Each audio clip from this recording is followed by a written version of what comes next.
അങ്ങനെ നാളത്തെ ഒരു സ്റ്റോറി ആയിട്ടാണ് പറയാൻ പോകുന്നത്. ഇന്നത്തേൻ്റെ ബാലൻസ് ആയിട്ടാണ് പറയാൻ പോകുന്നത് കേട്ടോ. അപ്പോൾ ഇന്നത്തെ കാണാത്തവർ നമ്മൾ അപ്ലോഡ് ചെയ്തിട്ടുണ്ട്, ഒന്ന് കണ്ടു നോക്കണേ. അങ്ങനെ നയന ഇങ്ങനെ നിർമ്മലിനെ വെയിറ്റ് ചെയ്ത് നിൽക്കുന്നുണ്ട്, പുറകെ തന്നെ ആദർശമുണ്ട്.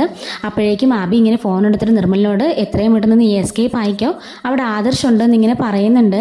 ആ ഒരു സമയം കൊണ്ട് തന്നെ അവന് ഇങ്ങനെ എസ്കേപ്പ് ആവാനായിട്ട് ഇങ്ങനെ തിരിഞ്ഞു പോകാൻ തുടങ്ങുമ്പോഴേക്കും നയന ഓടിച്ചെന്ന് അവനെ കയറി പിടിക്കുകയാണോ നിൽക്കണമെന്നും പറഞ്ഞുകൊണ്ട് അപ്പോഴേക്കും പെട്ടെന്ന് ബൈക്ക് ചാടി കയറുന്നുണ്ട്. പോലീസുകാരാണെങ്കിൽ പെട്ടെന്ന് നാല് ഭാഗത്തുനിന്നും അവനെ പെട്ടെന്ന് വളയുന്നുണ്ട്. അപ്പം നയന അവനെ പിടിച്ചു വച്ചിരിക്കുകയല്ലേ നയന, അതുകൊണ്ട് തന്നെ പെട്ടെന്ന് ബൈക്ക് തിരിച്ചിട്ട് നയനെ ഇടിച്ചിടുന്നുണ്ട് ബൈക്ക് കൊണ്ട്. നയനെ അപ്പം ബൈക്കിൽ ഇടി കൊണ്ട് താഴേക്ക് ഇങ്ങനെ വീഴുന്നുണ്ട്. അങ്ങനെ അവളുടെ കൈയുടെ മുട്ടൊക്കെ പൊട്ടുന്നുണ്ട് കേട്ടോ. അങ്ങനെ പെട്ടെന്ന് തന്നെ നിർമ്മൽ വണ്ടി എടുത്തുകൊണ്ട് പോകുന്നുണ്ട്. പുറകെ പോലീസുകാരും അവനെ ഓടിച്ചുകൊണ്ട് പോകുന്നുണ്ട്. അങ്ങനെ കുറേ ദൂരം പോലീസുകാരെ ഓടിക്കാൻ നോക്കുകയാണ്, പക്ഷെ അവൻ മിസ്സായി പോകുന്നുണ്ട്. അപ്പോഴേക്കും ആദർശ് ഓടി ഇറങ്ങി അവനെ നയനേന്ന് വിളിച്ചുകൊണ്ട് ആദർശ് നവയും കൂടെ കൂടിയിട്ട് ഓടി ഒന്ന് പിടിച്ച് പോയിക്കുന്നുണ്ട്. എന്നിട്ട് ആദർശ് പറയുകയാണ്, ഇതുകൊണ്ടാണ് ഞാൻ പറഞ്ഞത് നിന്നോട് പുറത്തേക്കെങ്ങും എങ്ങനെയൊന്നും കാണാൻ രാത്രിയിലൊന്നും ഇറങ്ങി വരാൻ പാടില്ല, ഒറ്റയ്ക്ക് പോകരുതെന്ന്. ഇപ്പം മനസ്സിലായില്ലേ, അവനൊക്കെ പക്ക ഫ്രോഡാണെന്നുള്ള കാര്യം മനസ്സിലായില്ലേ? ഒരു ദാക്ഷിണ്യമില്ലാതെ ബൈക്കോണ്ട് നിന്നേക്ക് ഇടിച്ചിട്ടുണ്ടെന്നുണ്ടെങ്കിൽ അവൻ എന്തുമാത്രം ഇതായിരിക്കും ആലോചിച്ച് നോക്കുക എന്നൊക്കെ പറയാണ്. അബി ഓർക്കാണ്, ഈ പോലീസുകാരൊക്കെ ഇതിനിടയ്ക്ക് എങ്ങനെ വന്നു, മിക്കവാറും ആദർശ് ഒപ്പിച്ച പണിയായിരിക്കും. നവ്യ നയനോട് പറഞ്ഞു കാണും, നയന ആദർശനോടും പറഞ്ഞു കാണും, എല്ലാവരുടെ പ്ലാൻ ചെയ്ത് അവനെ പിടിക്കാണ്ട് ഇന്ന് ഒരുങ്ങിയിരുന്നതായിരിക്കും എന്നൊക്കെ ഇങ്ങനെ അബി മനസ്സിൽ കരുതാണ്. എല്ലാ പ്ലാനിങ്ങും ആ നായനെ പൊളിച്ചു കളയുകയാണല്ലോ, നാശം എന്നൊക്കെ പറഞ്ഞിട്ട് അബി ഇങ്ങനെ പറഞ്ഞുകൊണ്ട് നിൽക്കുന്നുണ്ട്. ഇതേ സമയത്ത് തന്നെ നയനയുടെ കൈ മുറിഞ്ഞല്ലോ എന്ന് പറഞ്ഞ് അവി പറയാണ്, ഞാൻ പറഞ്ഞില്ല നയന നീ പോകണ്ട, ഞാൻ പോയിക്കോളാന്ന്. എനിക്ക് വേണ്ടി നീ ഇങ്ങനെ സഹിക്കുന്നത് എനിക്ക് കാണാൻ പറ്റുന്നില്ല. എന്തുമാത്രം കഷ്ടപ്പാടാണ് നീ എനിക്ക് വേണ്ടി സഹിച്ചത്. തുടക്കം മുതൽ തന്നെ എൻ്റെ എല്ലാ അഹങ്കാരങ്ങളും കാരണം നീ അനുഭവിച്ചത് മൊത്തം ആദർശനെ വിവാഹം കഴിക്കേണ്ടി വന്നതും ഇവിടെ വന്നിപ്പോൾ കഷ്ടപ്പെടുന്നത് മുഴുവനും എനിക്ക് വേണ്ടിയിട്ടല്ലേ എന്നൊക്കെ ചോദിക്കുന്നുണ്ട്. അപ്പോൾ ഇതെല്ലാം ആദർശം കേൾക്കുന്നുണ്ടല്ലോ. അപ്പോൾ ആദർശിൻ്റെ മനസ്സിൽ ചെറിയൊരു സിമ്പതിയൊക്കെ ഉണ്ടാകുന്നുണ്ട് നയനയോട്. കാരണം നയനയോട് തെറ്റും ചെയ്തിട്ടില്ലെന്ന് നവിയുടെ വായിൽ തന്നെ വന്നല്ലോ. നവ്യയ്ക്ക് വേണ്ടിയാണ് എല്ലാം ചെയ്തതെന്നും അവളൊരു തെറ്റും ചെയ്തിട്ടില്ല എന്നൊക്കെ ഇങ്ങനെ ആദർശ് നവ്യയുടെ വായിൽ തന്നെ കേൾക്കുമ്പോൾ ഭയങ്കര സങ്കടമാവുന്നുണ്ട്. അങ്ങനെ ഇങ്ങ് വാന്നും പറഞ്ഞുകൊണ്ട് നയനയുടെ കയ്യിൽ പിടിച്ചുകൊണ്ട് അകത്തേക്ക് കയറാണ്. അപ്പോൾ പുറത്തുള്ള ആ ഒരു ബഹളമൊക്കെ കേട്ടുകൊണ്ട് അനന്തപുരമുള്ള എല്ലാവരും ഉണർന്നിട്ടുണ്ടായിരുന്നു. എന്താ ബഹളം എന്നൊക്കെ ചോദിച്ചിട്ട് എല്ലാവരും ഇങ്ങനെ അകത്ത് ഇങ്ങനെ കൂടിയിരിക്കുകയാണ്. പെട്ടെന്ന് തന്നെ അബി അകത്തേക്ക് കയറി പോകുന്നുണ്ട്. അങ്ങനെ നയന അകത്തേക്ക് കയറി വരുമ്പോഴേക്കും അവളുടെ കൈയൊക്കെ ഇങ്ങനെ മുറിഞ്ഞിരിക്കുന്നത് എല്ലാവരും കാണുകയാണ്. അയ്യോ മോളെ ഇത് എന്താ പറ്റിയെന്ന് ചോദിക്കുന്നുണ്ട്. അപ്പോഴേക്കും ദേവേനി പറയാണ്, രാത്രിക്കാർക്ക് അവൾക്ക് കൂടുതല, അതിൻ്റെ സോക്കേടാന്നൊക്കെ പറയാണ്. അപ്പോഴേക്കും ജയൻ ചോദിക്കുകയാണ്, എന്താ ആദർശേ എന്താ സംഭവിച്ചതെന്ന് ചോദിക്കുന്നുണ്ട്. അതച്ചാ ഇവക്ക് രാത്രിയിൽ കുൽഫി കഴിക്കണമെന്ന് പറഞ്ഞ് അത് മേടിച്ചു കൊടുക്കാൻ വേണ്ടിയിട്ട് ഞാൻ പുറത്തേക്ക് കൊണ്ടുപോയതാ, പക്ഷേ ഒരു ബൈക്കുകാരൻ വന്ന് ഇടിച്ച് തെറിപ്പിച്ചു എന്ന് പറയുന്നുണ്ട്. മുത്തശ്ശൻ, ഈശ്വര ബൈക്കുകാരനോ? മുത്തശ്ശി പറയാണ്, ഇങ്ങനെയുള്ള മരുന്നും വെച്ചേക്കാൻ പാടില്ല. എന്നിട്ടോ മൈൻഡ് ചെയ്യാതെ പോയോ എന്ന് ചോദിക്കുകയാണ്. അതെ, അവൾ നടന്നു വരുമായിരുന്നു, ചെറുതായിട്ട് അവളുടെ സൈഡിൽ നിടിച്ചപ്പോഴേക്കും അവൾ വീണു. അവൻ തിരിഞ്ഞു നോക്കാതെ പെട്ടെന്ന് അങ്ങ് പോയി എന്നും പറഞ്ഞ് ആദർശ് കള്ളം പറഞ്ഞ് അവളെ സ്ഥാപിക്കാൻ ശ്രമിക്കുന്നുണ്ട്. അപ്പോഴേക്കും എന്താണെങ്കിലും ആ ബൈക്കാരുടെ നമ്പർ ഓർമ്മയുണ്ടായിരിക്കുമല്ലോ, പോലീസിൽ വിളിച്ച് പറഞ്ഞിട്ട് അവനെയൊക്കെ നല്ല ഇടി കൊടുക്കണം എന്ന് മുത്തശ്ശൻ പറയുന്നുണ്ട്. അതൊക്കെ ഞാൻ ചെയ്തോളാം മുത്തശ്ശൻ എന്ന് പറയാണ്. അപ്പോഴേക്കും ദേവേനി പറയുന്നുണ്ട്, നിനക്കെന്താടി പകലൊന്നും പോയാൽ പറ്റില്ലേ, രാത്രി തന്നെ പോകണോ? അവൾക്ക് ഒരു ദിവസം മുറുക്കാനായിട്ട് പോയി, ഒരു ദിവസം എന്താ കുൽഫി കഴിക്കാൻ, ഇനി എത്ര ദിവസം നീ ഇറങ്ങിപ്പോവും എന്ന് ചോദിക്കുന്നുണ്ട്. അപ്പോഴേക്കും ജയൻ പറയാണ്, മോനെ ഈ രാത്രിയിലുള്ള യാത്രയൊക്കെ കുറച്ച് അപകടം പിടിച്ചതാ, അതുകൊണ്ട് ഇനി നയനമോളെയും കൂട്ടി രാത്രിയിൽ എങ്ങോട്ടേക്കും പോവല്ലേ, അങ്ങനെ പോകണമെന്നുണ്ടെങ്കിൽ നീ കാർ എടുത്തോണ്ടേ പോകാവുള്ളൂ കേട്ടോ എന്ന് പറയുന്നുണ്ട്.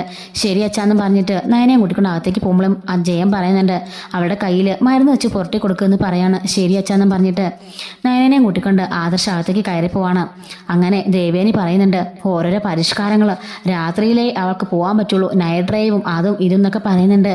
അപ്പോഴേക്കും ജയൻ പറയാണ്, ദേവയാനി നമ്മളും ഈ പ്രായമൊക്കെ കഴിഞ്ഞിട്ടല്ലേ വന്നേ, പിന്നെ നീ അവളെ കുറ്റപ്പെടുത്തേണ്ട കാര്യമൊന്നുമില്ല, നീയും ഞാനും എങ്ങനെയായിരുന്നു എന്ന് ഇവിടെയുള്ള എല്ലാവർക്കും അറിയാം, അതുകൊണ്ട് നീ കൂടുതലായിട്ട് പറഞ്ഞ് നാണങ്ങടാൻ നിൽക്കണ്ട എന്നൊക്കെ പറയുന്നുണ്ട്. അപ്പോഴേക്കും ദേവയാനി ഒന്നും മിണ്ടാതെ നിൽക്കുകയാണ്. അങ്ങനെ ആദർശ് നയനയും കൂട്ടി മുറിയിലേക്ക് പോയിട്ട് ആദർശ് വഴക്ക് പറയുന്നുണ്ട്, നിനക്ക് എന്തിൻ്റെ കേടാ, നിനക്ക് ആരെങ്കിലും ഒന്ന് വിളിച്ചൂടെ, എല്ലാം സ്വയമേ ചെയ്യുന്നുള്ള അഹങ്കാരം നിനക്ക്, അതുകൊണ്ടല്ലേ ഇങ്ങനെ സംഭവിച്ചത്. അവൻ്റെ കയ്യിൽ വലിയ വെപ്പണം ഉണ്ടായിരുന്നെങ്കിലോ, അവൻ നിന്നെ ഉപദ്രവിച്ചിരുന്നെങ്കിൽ എന്ത് സംഭവിച്ചതെന്ന് ചോദിക്കുകയാണ്. നയനെ പറയാണ്, എന്തായാലും ആദർശേട്ടൻ കൃത്യസമയത്ത് വന്നല്ലോ എന്ന് പറയുന്നുണ്ട്. ആദർശേട്ടന് എനിക്ക് ജസ്റ്റ് ഒന്ന് പാളിപ്പോയതാ, അല്ലെങ്കിൽ ഞാൻ ഇന്ന് അവനെ ഇടിച്ച് ശരിയാക്കിയെന്ന് പറയുന്നുണ്ട്. പിന്നെ അങ്ങോട്ട് ചെന്നാൽ മതി ഇടിക്കാൻ, നിന്റെ മനസ്സിലിരിപ്പോൾ അങ്ങനെ ഇടിക്കാൻ പറ്റുമെന്നൊക്കെയുള്ള അത്രയും ജിമ്മനായിട്ടുള്ള ഒരാളെയൊക്കെ ഇടിച്ചു വീഴ്ത്തുന്നതാണോ എൻ്റെ ഓർമ്മ, അതിനുള്ളത് ഇപ്പോൾ കിട്ടിയല്ലോ എന്ന് പറയുന്നുണ്ട്. നയനെ ചോദിക്കുകയാണ്, ആദർശേട്ടന് താഴെ എന്താ കള്ളത്തരം പറഞ്ഞത്, സത്യം അങ്ങ് പറഞ്ഞില്ലായിരുന്നോ, ഇതുപോലെ നിർമ്മലിനെ ചേച്ചിനെ ഇങ്ങനെ ഉപദ്രവിക്കുകയാണെന്നും ഞങ്ങൾ പിടിക്കാൻ പോയതാണെന്നൊക്കെ ആദർശം പറയാമെന്നെങ്കിൽ ഇന്നത്തെ ആ കേസ് തീരില്ലായിരുന്നു ചോദിക്കുന്നുണ്ട്. അപ്പോൾ ആദർശ് പറയണ, വേണ്ട ഇന്നത് പറയണ്ട, കാരണം നമുക്ക് കുറച്ചുകൂടി തെളിവുകൾ വേണം, നവ്യ തെറ്റൊന്നും ചെയ്തിട്ടില്ല എന്ന് നമ്മുടെ കയ്യിൽ സ്റ്റേബിൾ ആയിട്ടൊരു തെളിവ് വേണം. ആ തെളിവ് കിട്ടിയതിന് ശേഷം മാത്രമേ നമ്മളത് പ്രൊസീഡ് ചെയ്യാൻ പാടുള്ളൂ. അല്ലെങ്കിൽ തിരിച്ചൊരു ചോദ്യം വന്നാൽ നമുക്ക് ഉത്തരം മുട്ടിപ്പോവും എന്ന് പറയുന്നുണ്ട്. ഇതിന് പിന്നിൽ മറ്റാരോ കളിക്കുന്നുണ്ടെന്ന് എനിക്കൊരു സംശയമുണ്ട് എന്ന് നയന പറയുന്നുണ്ട്. കാരണം ആ പോലീസുകാർ പെട്ടെന്ന് അവൻ എൻ്റെ അടുത്തേക്ക് വരാൻ തുടങ്ങിയപ്പോൾ തന്നെ പെട്ടെന്ന് അവൻ തിരിഞ്ഞിട്ട് ഓടിയത് കണ്ടില്ലേ? അതിൻ്റെ പിന്നിൽ എന്തോ ഉണ്ട്. അവൻ്റെ ഫോണിലേക്ക് ഒരു മെസ്സേജ് എങ്ങാണ്ട് വന്നു. അപ്പോൾ അവൻ തിരിഞ്ഞോടിയെന്ന് പറയാണ്. ആദർശ് പറയാണ്, ഞാനും അത് ശ്രദ്ധിച്ചു. അവൻ്റെ ഫോണിലേക്ക് ഒരു മെസ്സേജ് വന്നപ്പോഴാണ് അവൻ തിരിഞ്ഞോടിയത്. നയന പറയാണ്, ആരുടെയോ ഇൻസ്ട്രക്ഷൻസ് അനുസരിച്ച് അവൻ പെരുമാറുന്ന പോലെ എനിക്ക് പല സമയത്ത് ഫീൽ ചെയ്തിട്ടുണ്ട്. ഇത്രയും നാളായിട്ടും അവൻ ചേച്ചിയോട് ഒരു രൂപ പോലും ചോദിച്ചിട്ടില്ല. അങ്ങനെയുള്ളവനാണെങ്കിൽ ചേച്ചിയോട് പൈസ ചോദിക്കില്ലായിരുന്നോ എന്ന് പറയുന്നുണ്ട്. അപ്പോഴേക്കും അങ്ങോട്ട് നവ്യയും കയറി വരുന്നുണ്ട്. അപ്പം നവ്യയുടെയും പ്രസൻസിലാണ് ഈ പറയുന്നത് കേട്ടോ. അപ്പം നവ്യ പറയാണ്, ശരി ആദർശട്ടാ, ഇതുവരെ എന്നോട് അവൻ പൈസ ചോദിച്ചിട്ടില്ല. അങ്ങനെ ബ്ലാക്ക്മെയിൽ ചെയ്യണമെങ്കിൽ പൈസ വെച്ച് ബ്ലാക്ക്മെയിൽ ചെയ്താൽ പോരെ എന്ന് ചോദിക്കുന്നുണ്ട്. അപ്പം ഈ ഒരു സംഭവം ഇവരുടെ കോൺവെർസേഷൻ ഒളിഞ്ഞെന്ന് കേൾക്കുകയാണ് അബി. അപ്പോൾ തന്നെ അബി പോയിട്ട് നിർമ്മലിനെ വിളിച്ചിട്ട് പറയുന്നുണ്ട്, സേഫ് ആണോ എന്ന് ചോദിക്കുമ്പോൾ ഞാൻ സേഫാണ്, പോലീസുകാരെന്ന് രക്ഷപ്പെട്ടു എന്ന് പറയുന്നുണ്ട്.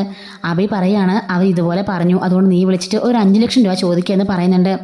ആ സെക്കൻഡിൽ തന്നെ നിർമ്മൽ അവൾക്ക് വോയിസ് അയക്കുകയാണ്, ഇന്നെന്തായാലും സാധിച്ചില്ല, അതുകൊണ്ട് നീ എനിക്കൊരു 5 ലക്ഷം രൂപ തരണം, അങ്ങനെയാണെങ്കിൽ ഈ ഫോട്ടോസ് എല്ലാം ഡിലീറ്റ് ചെയ്ത് കളഞ്ഞേക്കാന്ന് പറയുന്നുണ്ട്. അപ്പോഴേക്കും ഈ വിവരം നവ്യ എല്ലാവരും കാണിക്കുകയാണ് ഈ മെസ്സേജ്. അപ്പോഴേക്കും ആദർശിനോട് നയന പറയുന്നു, കണ്ടില്ല ആദർശേട്ടാ, ഞാൻ അപ്പോഴേ പറഞ്ഞില്ല ഇതിന് പിന്നിൽ ആരോ ഉണ്ടെന്ന്. നമ്മളിവിടെ സംസാരിച്ചതുള്ളൂ പൈസയുടെ കാര്യം. അപ്പം അവനോട് എങ്ങനെ അറിഞ്ഞു? കൃത്യസമയത്ത് തന്നെ അവൻ പൈസയ്ക്ക് വിളിച്ചത് കണ്ടില്ലേ? ഇതാ ഞാൻ പറഞ്ഞത്, ഇതിൻ്റെ പിന്നിൽ എന്തോ ഒരു കളിയുണ്ടെന്നുള്ള കാര്യം. നവ്യ പറയാണ്, എനിക്കും അങ്ങനെ തോന്നുന്നുണ്ട് ആദർശേട്ടാ, അല്ലെങ്കിൽ ഇത്രയും നാളും അവനെങ്ങനെ എൻ്റെ പിന്നാലെ നടന്ന് ഇഷ്ടമില്ലെന്ന് പറഞ്ഞപ്പം അവനങ്ങ് ഒഴിഞ്ഞു പോയതാ. അങ്ങനെ അവനെ കൊണ്ട് യാതൊരു ശല്യമില്ലായിരുന്നു. പെട്ടെന്നൊരു ദിവസം അവനിങ്ങനെ മുളച്ചു വരണമെന്നുണ്ടെങ്കിൽ അതിന് പിന്നിൽ എന്തോ ഒരു കാരണമുണ്ടെന്ന് നവ്യം പറയുന്നുണ്ട്. എന്നിട്ട് ആദർശ് പറയാണ്, ഇനി ഞാനില്ലാതെ രണ്ടുപേരും അവൻ്റെ പുറകെ പോയി കയറുന്നു പറഞ്ഞിട്ട് നയനയുടെ കയ്യിൽ ഇങ്ങനെ മരുന്നൊക്കെ വെച്ച് ആദർശ് തടവി കൊടുക്കുന്നുണ്ട്. അപ്പം നവ്യ ഇത് കണ്ടിട്ട് നവ്യക്ക് നല്ല അസൂയാവുന്നുണ്ട് കേട്ടോ. കാരണം അബിയുടെ ഭാഗത്തുനിന്നും അവൾക്ക് യാതൊരു ഇതും ഇല്ലല്ലോ. അതേ സമയത്ത് തന്നെ ആദർശാണെങ്കിൽ നയനെ പൊന്നുപോലെ നോക്കുന്നുണ്ട്. ഇതൊക്കെ കാണുമ്പോഴേക്കും അവൾ തൻ്റെ മിസ്സായി പോയ ജീവിതത്തെക്കുറിച്ച് ഇങ്ങനെ ഓർക്കുന്നുണ്ട്. ശരി നയന, ഞാൻ എങ്കിൽ മുറിയിലേക്ക് പോവാണെന്നും പറഞ്ഞിട്ട് പെട്ടെന്ന് അവൾ അവിടെ നിന്ന് ഇറങ്ങി പോകുന്നുണ്ട്. നയന പറയണം, മതി ആദർശേട്ടാ, ഞാനെങ്കിൽ ഡ്രസ്സൊക്കെ മാറ്റൊന്ന് കിടക്കട്ടെ എന്ന് പറയാണ്. എന്തായാലും നീ കൊള്ളാം ആള്, ഉറങ്ങിക്കിടന്ന് എന്നെ അറിയിക്കാതെ എഴുന്നേറ്റ് പോയി ഒപ്പിക്കാനൊക്കെ പഠിച്ചല്ലോ. അപ്പം ഇമാതിരി പണിയൊക്കെ കയ്യിലുണ്ടല്ലേ എന്ന് ചോദിക്കുകയാണ്. എന്നെ പൊന്നാദർശേട്ടാ, ഈ ലോകത്തുള്ള എല്ലാവരും അങ്ങനെയൊക്കെ തന്നെയാണ്, അവനവൻ്റെ അവസരത്തിനൊത്ത് അവരെന്തും ചെയ്യും എന്ന് പറയുന്നുണ്ട്. ഇവിടെ വിഷയം എൻ്റെ ചേച്ചിയാണ്, എൻ്റെ ചേച്ചിനെ എങ്ങനെയെങ്കിലും രക്ഷിക്കണം, അല്ലെങ്കിൽ ഇവിടുന്ന് പുറത്തു പോകുന്നില്ലെന്നും എനിക്ക് യാതൊരു പേടിയില്ല. പക്ഷേ ഈ വിവരം കാണാം തെറ്റായ രീതിയിൽ മുത്തശ്ശൻ അറിഞ്ഞാൽ മുത്തശ്ശനുണ്ടാകുന്ന മാനസികമായിട്ടുള്ള ബുദ്ധിമുട്ട് അത് നമ്മൾ ചിന്തിക്കേണ്ടതല്ലേ? മുത്തശ്ശന് അസുഖം കൂടാനും ടെൻഷൻ അടിക്കാനൊക്കെ അത് കാരണമാകും. അതുകൊണ്ട് എത്രയും പെട്ടെന്ന് ഇതിനൊരു തിരശ്ശീല വീഴണം. എൻ്റെ ചേച്ചിയുടെ ഭാഗത്ത് തെറ്റില്ലെന്ന് എല്ലാവരും മനസ്സിലാക്കണം എന്നൊക്കെ നയന പറയുന്നുണ്ട് കേട്ടോ. അപ്പോൾ നാളത്തെ സ്റ്റോറിയാണ്. വരാൻ പോകുന്ന സ്റ്റോറീസിൻ്റെയൊക്കെ റിവ്യൂ നമ്മുടെ ചാനൽ അപ്ലോഡ് ചെയ്യുന്നതിന് മിസ്സാവാതിരിക്കാൻ ചാനൽ സബ്സ്ക്രൈബ് സപ്പോർട്ട് ചെയ്യണേ. Thanks for watching.